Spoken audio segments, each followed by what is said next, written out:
Welcome, ladies and gentlemen, to another episode of BarShots with Derek and Antoine. I am your host, Antoine, with my co-host.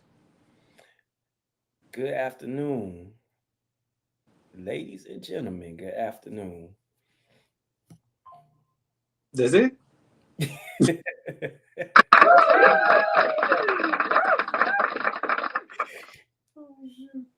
Um. So, first moment of first topic of discussion.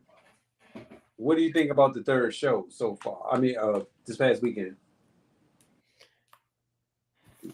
Again, we're the more we do the shows, the more natural it feels. I will say one the one feedback that I get that I did get.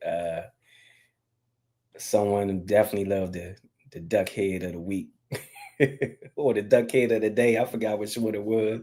We'll say for the week. For the week. I think Do you remember who it was? it really don't even matter at this point. Nah, it doesn't. It doesn't. So we just gonna move forward. Um. Exactly.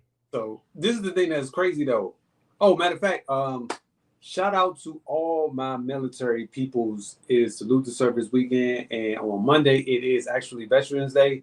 So everybody who has joined the military, served in the military, retired from the military, disabled veteran, I got to give you guys a huge salute. So happy Veterans Day coming up, and salute to service. Actually, I didn't mean to even wear this hat. It just so happened I wanted to wear it. I actually didn't either. Oh, I thought, is it October or November? I think November is considered military month, right? yeah, yeah. But Okay. I think this weekend is, I think salute to service if I'm not mistaken, because I remember seeing the fatigues on the Ravens. I think, if I'm not mistaken, I think I saw that last night. Mhm. So salute to them. But go ahead, my guy. As far as the salute for service 49er gear, like us, do they change the colors every year for y'all? Yeah. So I think ours is like a grayish color. Um, Okay.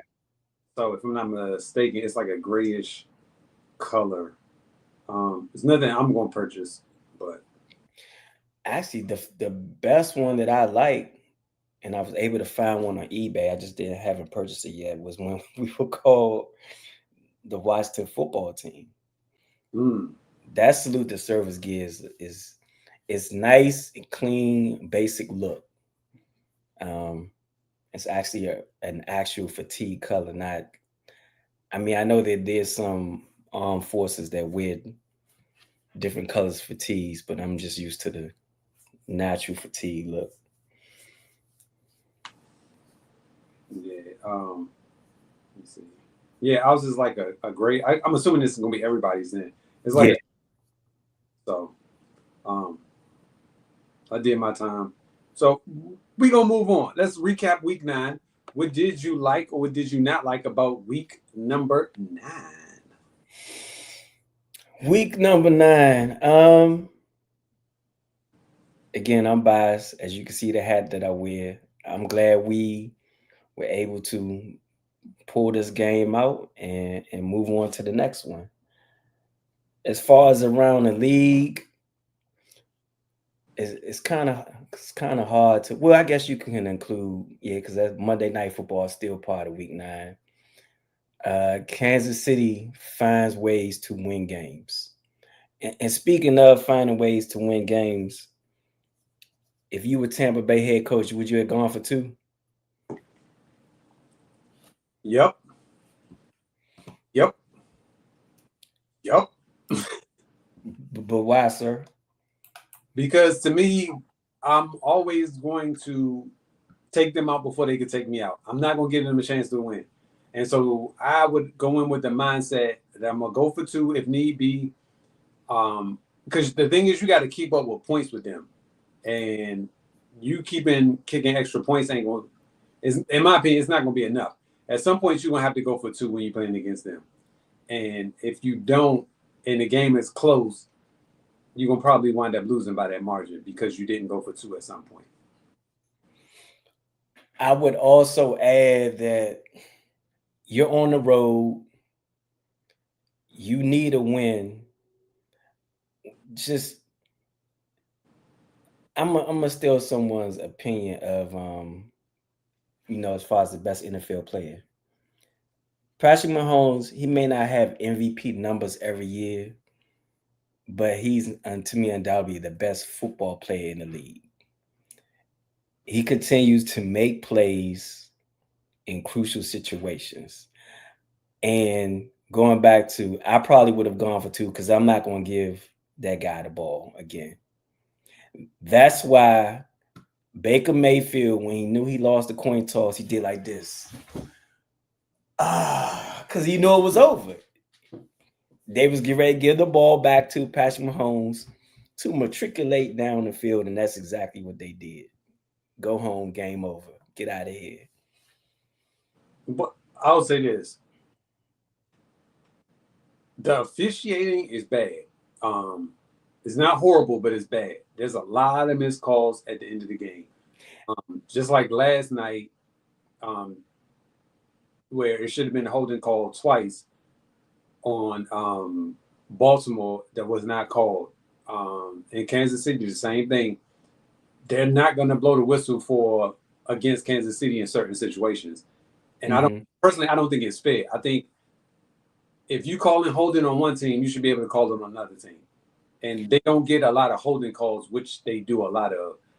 I'm not going to take away the fact that Patrick Mahomes is a great quarterback. I'm not saying that. I'm just saying it's funny how they pick and choose when they want to blow the whistle and when they don't want to blow the whistle in relation to Kansas City. Well, do So you believe the so-called NFL urban legend that holding could be called on every play? yes, it could be. It definitely could be because when you think about it, every time you're blocking against somebody or you're trying to block somebody, you always grabbing their shoulder pads and you're always trying to push their uniform either for you, either against you or they're pushing it to you. And so to me, if you grab the uniform, that technically is holding. And so if they don't call it on every single play, and I get it, but at some point, like you have to make calls on this team. Like you cannot just not call holding on them because every other team gets the holding call, but Mm-hmm. to them, they never get that holding call, no matter what. And I don't even think they have had a holding call in the Super Bowl, which is ridiculous. But any team that they face, they always get a holding call. But Kansas City never gets that call, and I don't understand it personally. Like, how is it one side being called for it and not the other side? Even the game against Atlanta, where it was a clear holding and nobody threw the flag. Well, um, there may be a lot of validity to what you're saying. I just know Kansas City is 8-0 and they figure out, it seems every week, a way to win the game. I'm perusing through the scores from last week. One team I really can't, I'm not saying they're a bad team, but I don't have a feel on how good they are. How you feel about Buffalo? And the reason I say that is I'm looking through their schedule. Mm-hmm. Have they beaten anyone that impressed you? Not necessarily impressed me, but I do like Josh Allen. I think he's a pretty good quarterback. Um, and to me, they're doing what they're supposed to be doing, which is winning games against teams that aren't as not as good as they are. So it's Mhm. keep that up. In my opinion, they're doing what they're supposed to do. Now, if you're constantly losing to the teams you're supposed to beat, then that's a problem. But as long as they're winning against the teams they're supposed to beat, hey, that's what you're supposed to do. Now they're gonna come up against teams that are gonna be better than them.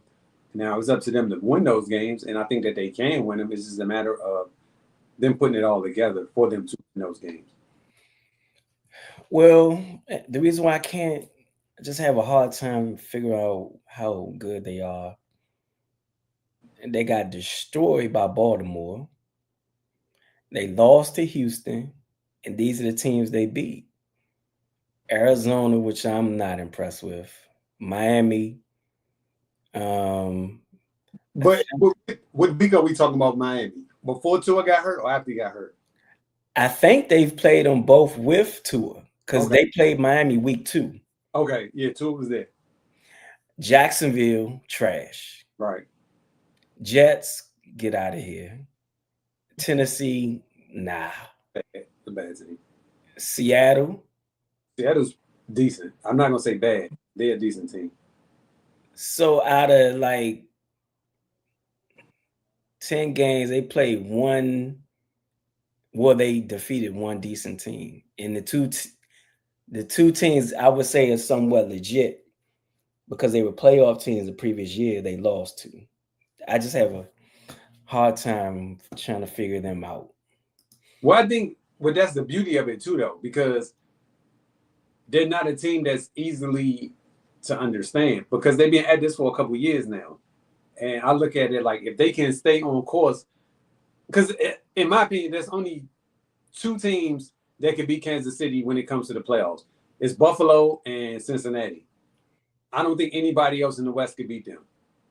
Mm-hmm. And so Buffalo has to be there towards the end, along with Cincinnati, because the only two teams I feel like can beat Kansas City. The other teams in the West, I mean in the AFC, I don't think they could beat Kansas City. I'll say this about Baltimore. There are times where I watch them, their play calling at certain parts of the game is mind boggling to me. And yes, Lamar has been on fire the last couple of weeks, especially last night. I just can't shake that bad playoff loss out of my head last year. Maybe this year will be different, but we will see. So, okay, the game that stuck out to me was the Jets beating Houston. I definitely didn't expect that. I thought that Houston would go in there and take care of business, but that was the only game that I thought was like, oh, okay, all right, that was a good win for the Jets. And I feel like if they could, now is the time they'll probably turn their season around. Mm-hmm. We're gonna see. All right, sir. So then we jump into week 10. So what games in week 10 intrigue you the most?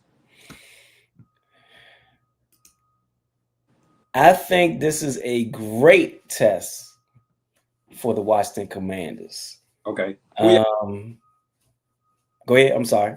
I said, who are y'all playing? Pittsburgh. Okay. I've always been a fan of Mike Tomlin. I never feel as though his teams beat themselves. If you beat a Mike Tomlin coach team, it's an earned victory. So I think this is a great test for us. Looking at the schedule. Ooh, Detroit at Houston. Thank you. I'm glad you pointed that one out. I'm glad you pointed that one out. That is the game I'm definitely looking forward to. But Houston has some offensive line issues, and Detroit gets after QBs. And they just added somebody too. Uh Yeah. the Darius is that Darius Smith? Mm. I think I know they just added somebody from Cleveland. Uh is it the Ladarius or Darius Smith, something like that. So they're gonna have the quarterback too. So I can't wait. That's gonna be I can't wait for that game Sunday night. Yeah, Detroit is favored by 3.5 on the road. So that tells you, So is Detroit the best team in the NFC? yeah. Okay. I'd have a hard time not saying they could likely be one of the well, they're definitely one of the best teams in the NFL. Yeah. You know what? I'm gonna look at Detroit's rest their remaining schedule. I'm just curious. Because I would put Detroit at right behind Kansas City, honestly. Yeah, I want to see because the NFC teams do play a couple of teams in the AFC. Oh, okay. Detroit plays They play us. Buffalo in a couple of weeks. Yeah, in a couple of weeks. Yep. in Buffalo. That should be very good. That's gonna be a great game. And you all, that's the second for last. I just get worried about these last games in the season. They may be sitting people. You could be sitting people. Who knows? And I think that's where like the issues could come in as far as other teams go when they start sitting players. So we shall see. The game I was looking forward to was that one, and also the Philadelphia Dallas game. I know you're joking. Hmm? I know you're actually joking. When you said that, my mind moved on to the next subject. We're not even going to entertain that. No, I was joking with you. It was another game that I wanted to watch. Detroit, Houston. I want to see our. Well, I'm not want to see. I'm gonna see. I will watch our game just to see what CMC look like coming back. I think, but I'm not expecting a whole lot from him. I just want to see what he's gonna look like coming back, and that's about all I can give you as far as the Week 10 goes, because there's a lot of bad games, like Atlanta, New Orleans, Minnesota, Jacksonville, Tennessee, Rams. It's like New York, the Giants, or the Jets versus Arizona. That could be a pretty good game. I thought that was the Giants, but it could be a pretty good game. The Jets versus Arizona. I just saw that Brian Robinson is ruled out again this Sunday. Who's Brian Robinson? Our running back. Okay. Man is running back. Okay. Yeah, because if the Jets win, that'll be helpful for us, and we win, we can knock what's the name out, Arizona out of first place. Are you a little concerned with this Tampa Bay game? Um, Not really, because I'm concerned with their running game. The dude could run. I think his name is White or Urban, something like that. White or Urban. The dude could run, and so we have a tendency of giving up a lot of yards in the running game. But we have pretty good pass coverage, so we're gonna definitely get at least 2 or 3 picks from Baker. Um, but that's the only thing I'm concerned about is the running game. Passing game, I'm not too worried about. Our running game is pretty decent. But if this is the thing, if they follow the format that the Vikings did, who was the other team? And Kansas City did, where they blitzing a lot of people, then we're gonna be in trouble. Because for whatever reason, I don't know why they can't figure that out. Like do something, do something. But we're gonna find out this weekend. So yes, we will. And I'm looking at the rest of the schedule. Nothing really jumps out to me. that's why I say there's no real like good games this week. Besides, in my opinion, the best game of the weekend is Detroit Houston. And last night game. That was a quality game last night between the Bengals and the Ravens. And there's a lot of flaws in that secondary for the Ravens too. Mm-hmm. So, I mean, it would not to be funny, but the Cowboys Eagles game, it would actually help us if the Cowboys were able to beat the Eagles, but I don't see that happening. no faith in Cooper Rush. Who? No faith in Cooper Rush. Who? Exactly. Michael Parsons is coming back, right? Him and DeMarcus Lawrence are coming back, right? Who's Michael Parsons? But I'm just saying that can help the defense. I ain't saying it's going to do a whole lot, but I'm just saying that can help the defense. But honestly, I think it's going to be a tighter game than what people think. I don't think it's going to be a blowout at all. And Jerry's selling the tickets for $20 too, just to let you know. Yeah. I will say this, going into that stadium, there's not a bad seat in there. Like, it really isn't. Okay. All right. So now we're going to transition over to basketball real quick. So do you think it was worth the hype between Tatum and Curry? Well, according to Tatum, no, which I do not believe at all. Tatum, his press conference after the game, a reporter asked him about, matching up again against Kerr after the issues from over the summer in the Olympics, which is what he's supposed to do. I just don't believe him that it didn't. He said he really didn't even think about it at all. Really?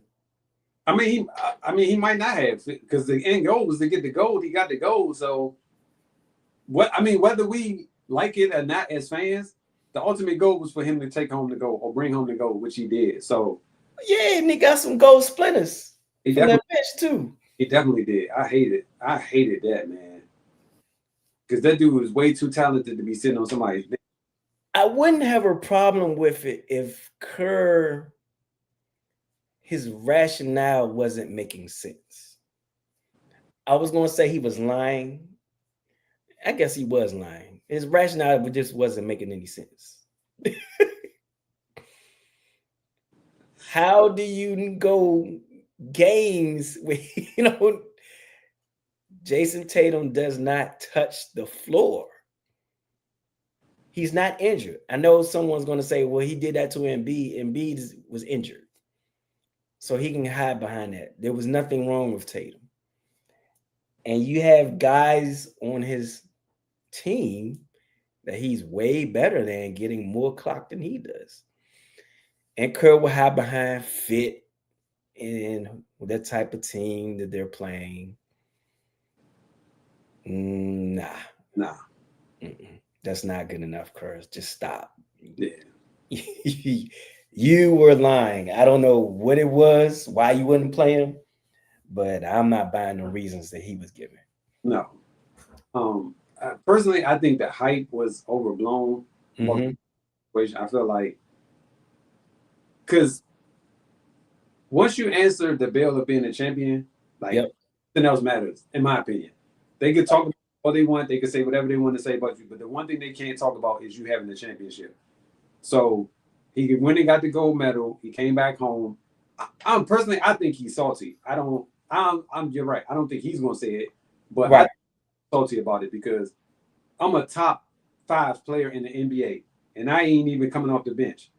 Not to mention playing. I can't even come off the bench, and I'm a top 5 player. Okay. Yeah. Yeah. Okay. Okay. That it just doesn't. It will never make sense to me. All right. So will Doc Rivers keep his job if the Bucks continue to struggle? I Somebody don't. listen. Hold on before you finish. Before you answer, somebody said Doc Rivers got to go 1-81 in order for him to lose his job. Somebody just posted that. No, that's what somebody said. They said in order for him to lose his job, they gotta go 1-81 because they just signed him to a $40 million deal.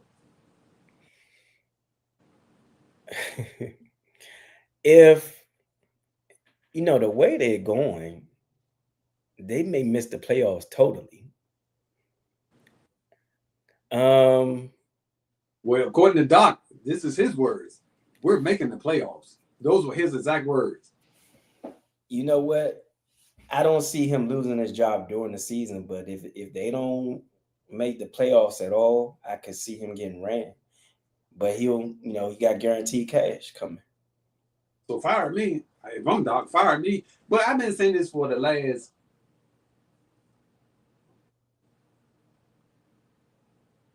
probably 10 years now, because this is what, 2024?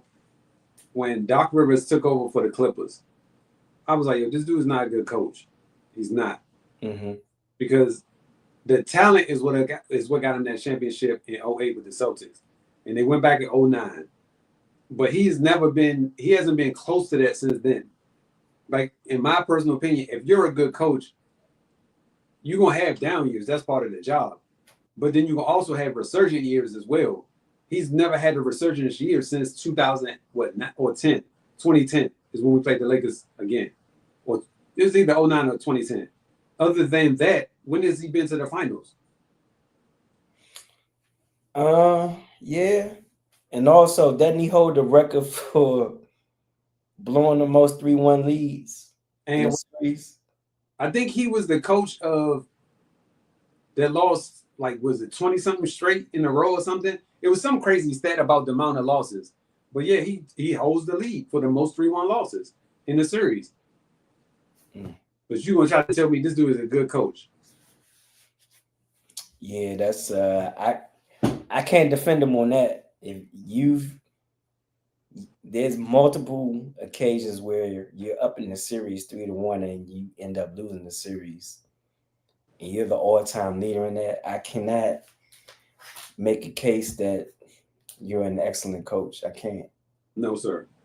It's sad because it's like I think they want him to be the one to turn the whole situation around.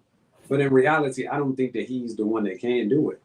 Like they need personally, they should have never fired Adrian Griffin. They should at least gave him a year to let him get through that. Because to me, if I'm a coach, how can I make a team better if I don't have the time to put it together?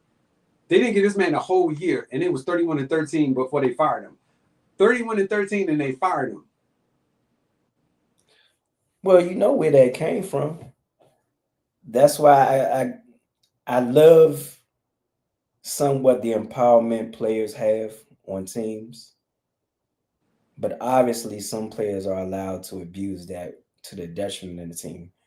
I didn't quite understand why were you firing Adrian Griffin. You're 34-13. What were you firing him for?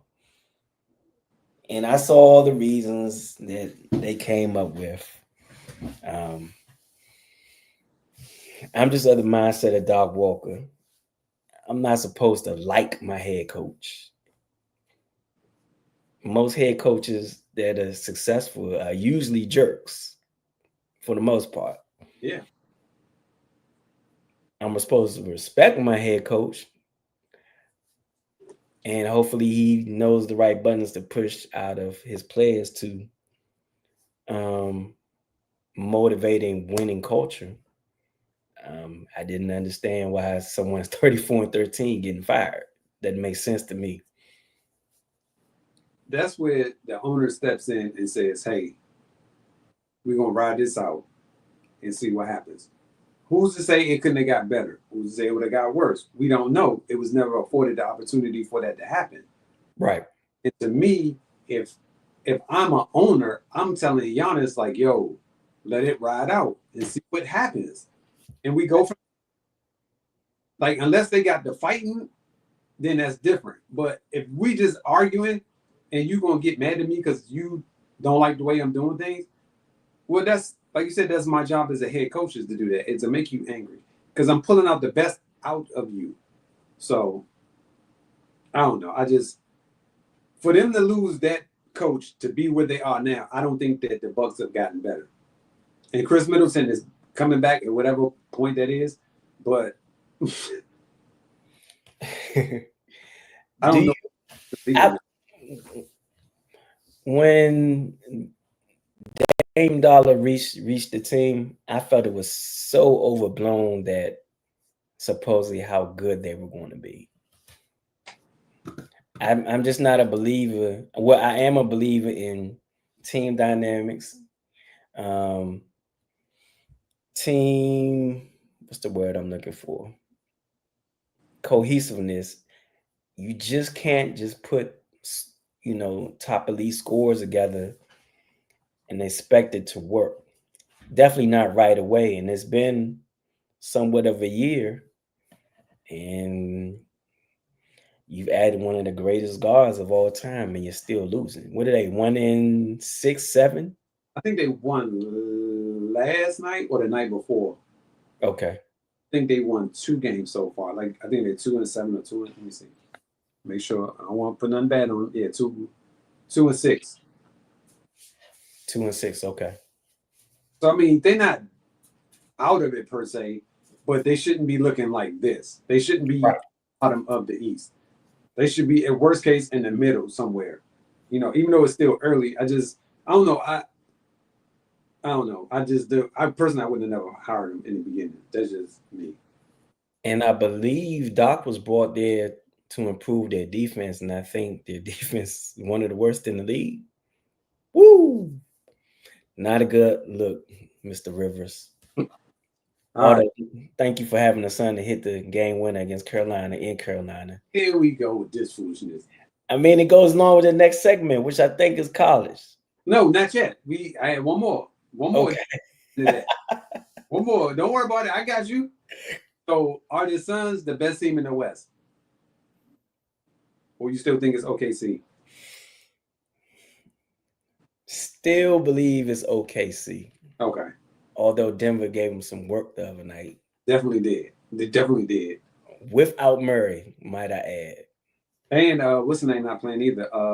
Aaron Gordon. He gonna be out too for some time. And Gordon. I forgot about that. You're right. So I think Denver, without Gordon and Murray, Porter can't be having those nights of inconsistency. But he no, was good the other night. yeah, he cannot have those nights because they need him. They need him to score like at all times. I think that the Suns are up there because I want to say they won like either 6 or 7 in a row. And, As much as I don't want to say it, Golden State is good again. oh, Yeah. I called that one, my guy. Everybody laughed. Well, you wasn't on the. Right. But I called it, and they was like, man, they ain't gonna be nothing. They gonna be at the bottom.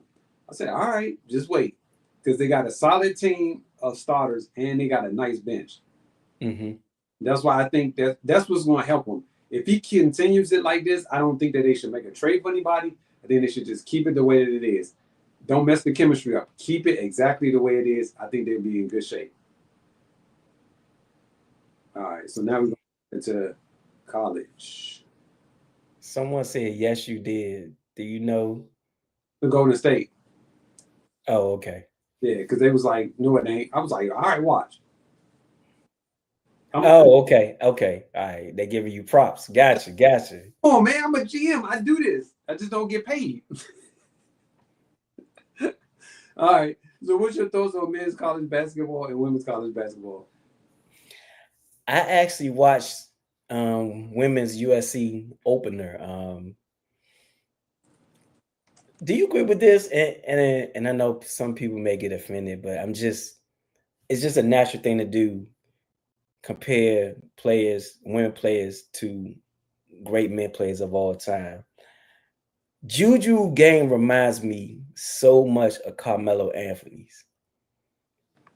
Like her style, her the way she crosses people up, it's like so much similar to Carmelo Anthony.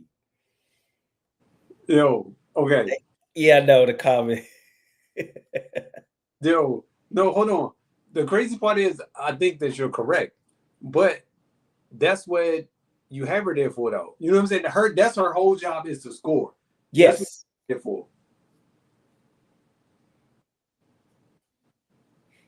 You said no? Huh?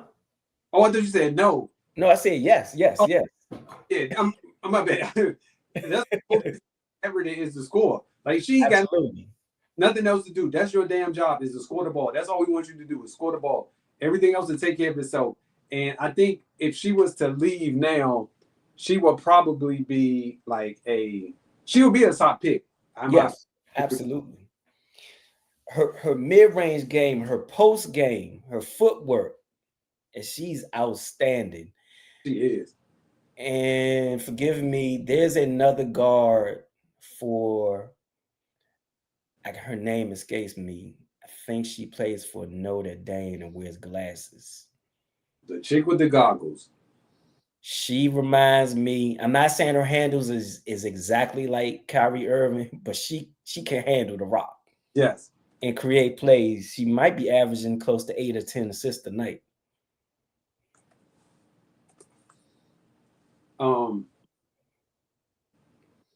I haven't seen South Carolina yet, not this year. They got the little point guard with the dreads. She is fast as on the what, like Right. fast. And what's the guard for UCLA? Women's. Don't give me the line. She's great too. I can't think of her name. Because I know South Carolina got some dogs on their team. Yes. Let's see. Hold on. I was trying to see the top 25.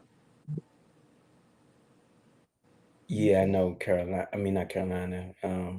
Yeah, Carolina definitely number one. In what? South Carolina. Oh, yeah, yeah, most definitely.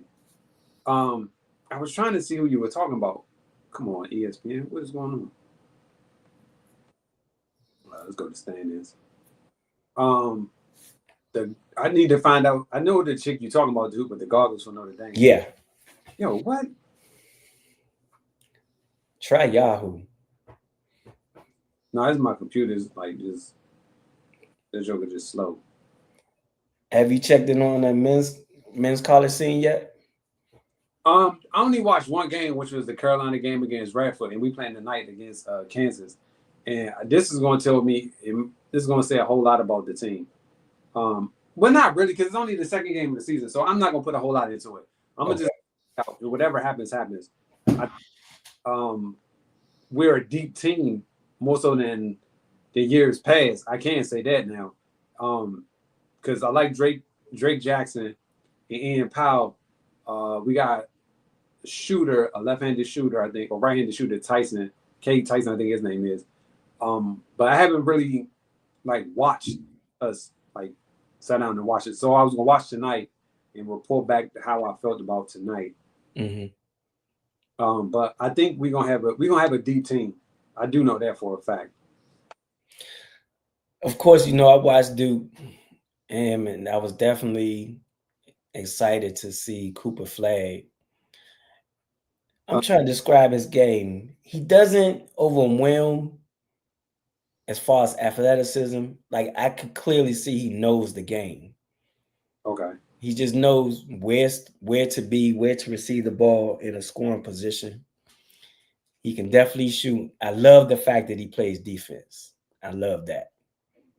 The girl I'm talking about is called Malaysia Fulwali. Is the point guard for South Carolina. Okay. That's the one I was talking about. Is like super fast. She Yeah. and one mixtape. So if you had to pick, what you think he's gonna be the consensus number one? I try not to go with what just be thrown out there before a season. Like the season literally started. And Mm. I've seen two games. I watched Carolina and Duke. And I'm also hearing that there's other great players, obviously, across the country. So it's way too early to see Yeah, if they two number one. at Rutgers too. Ace Bailey, they saying he gonna be a top pick, and they saying that um, if Cooper Flag doesn't go number one overall, I think Ace Bailey is supposed to go number one. Not to mention a kid at Maryland in his debut had what 20 and 20? 20. Yep. So there's players out there. I think this draft will be better than last year's. Right. So when I'm looking at it, I'm like, okay, there's gonna be a lot. Hopefully, there's a lot of excitement. But if you look at it, is UConn still a threat to repeat? Because if they do, that'll be 1, 2, 3 in a row. I laughed because I saw their coach this morning. Oh shoot. He might start to become a little annoying. Okay. Yeah, he said something to the fact of he hates opening nights. So I was listening to him. What do you mean you hate opening nights?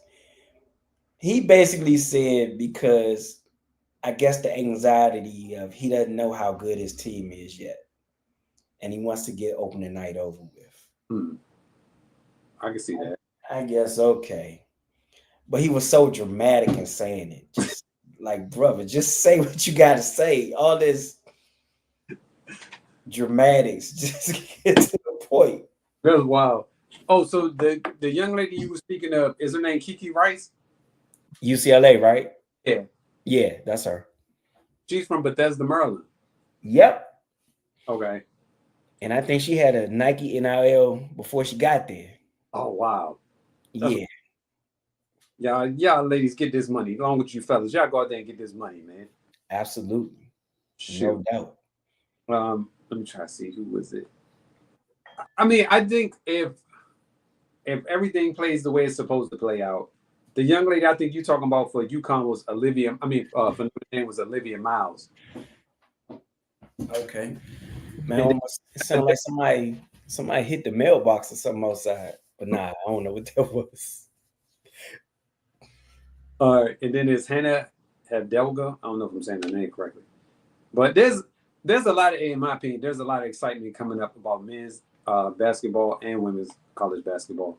So it's just And to add it, and again, I'm not just saying this, women's college basketball, not just the last year or so, it's been as just as exciting as the men's, hands down. yeah, If you like the purity of the game, just pure basketball, it's just as exciting. yo, women are way more fundamentally sound than men are. And nowhere near as selfish. No, um, Nowhere near. And no, what I mean selfish, one or two guys jacking up all the shots. Like everyone touches the ball for the most part in a possession. for the most part, unless you have that one player that's like way better than everybody else on their team when Yeah, she the ball. But for the most part, you're right. It's a lot of team chemistry in women's basketball. So absolutely. Duke is playing Maryland on Sunday. Women's? Women's.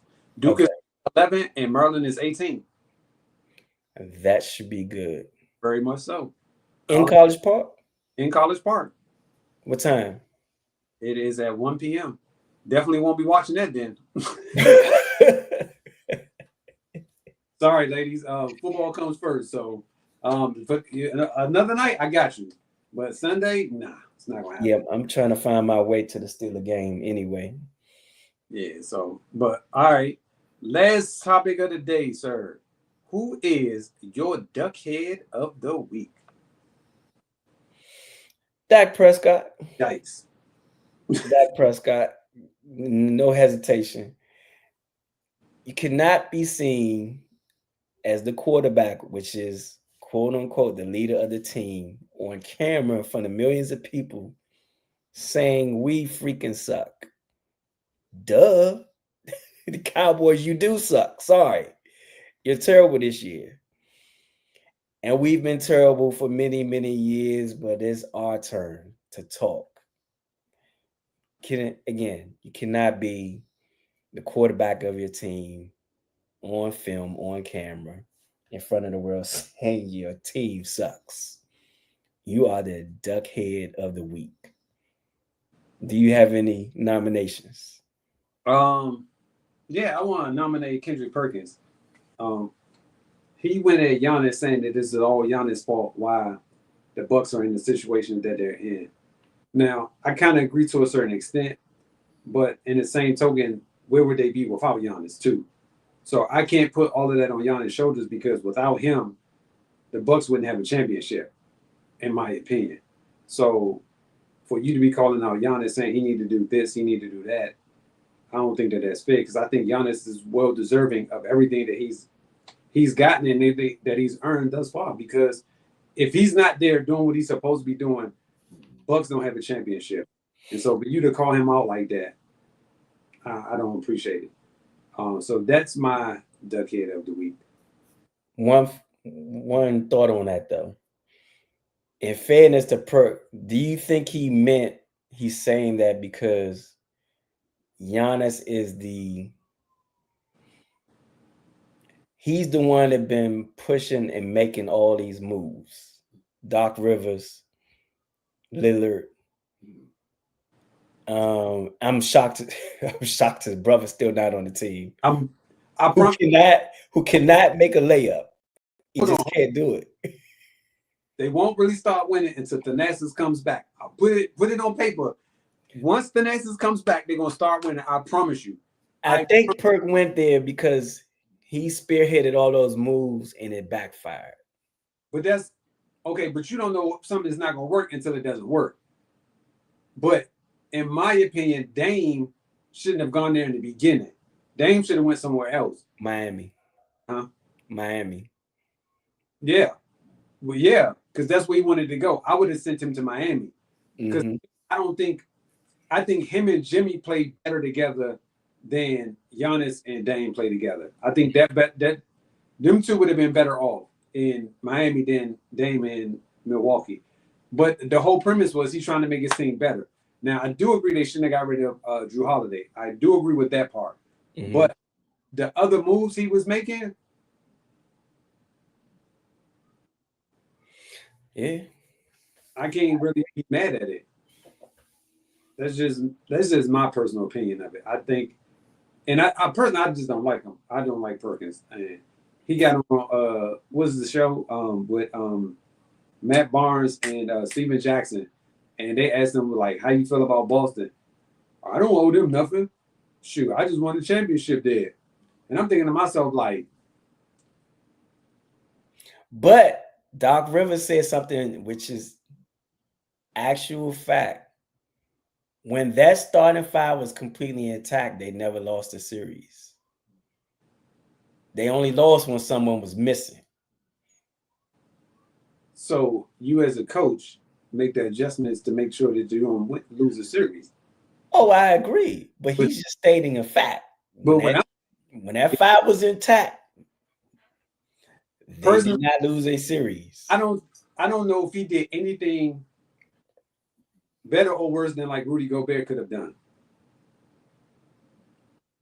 What? If you put Rudy Gobert in that same situation, Uh-huh. is he going to be the same as Perkins was? Probably a little bit better. So again, if Rudy Gobert can do what he did, I don't see the weight in what he did that was so special. Like my whole point is, I don't think he did anything special to help the team get over the hump. I think them three superstars coming together was enough. They just needed role players, and they had a point guard, which was Rondo. That's all that they needed. That's why it's so important to have a point guard, a pure point guard, because they could make everybody's life 10 times easier. And that team was constructed good, but it became better once Rondo started filling out and started hooping. And then it was just like, oh, okay, now they got a team. I don't remember anybody saying we got to check Kendrick Perkins. I'll say this. He's probably looks at himself as he was the enforcer. Of what? Like Golden State looks at Draymond. Bulls had Rodman. The old school Detroit Pistons had Rick Mahorn. I said how he looks at himself, not me or you, in his own head. Because he had went to Cleveland, right? Yep. I think it was Steph at the free throw line, or somebody was at the free throw line, and he's at Cleveland in street clothes on the bench trying to threaten somebody. And I'm like, dude, you ain't even playing. What are you talking for? Like, you're not even on the court. You over in the background talking about what? Yeah, that was why I'd never seen that before. And then, where you're not even playing. Why are you causing confusion out here? Right. Like, go sit on the bench. Man, get out of here, man. He could average, if he could have averaged that, and if I was his height, size, and weight, I'm sure 80 to 90% of the people could have did what he did. Again, in his own mind, he was the enforcer. Of what? Is what I'm asking you. What did he enforce? If KG was that guy, in my opinion, was the enforcer. Right. Set the tone for Boston when he got there. They followed suit. That's all that they did. Everybody followed behind, in my opinion, the leader, KG. It was Paul Pierce's team, but everybody followed KG and whatever he did and whatever he went through. And which is smart because he essentially is that dog. And it would make sense for them to follow behind. Nobody was falling behind Kendrick Perkins.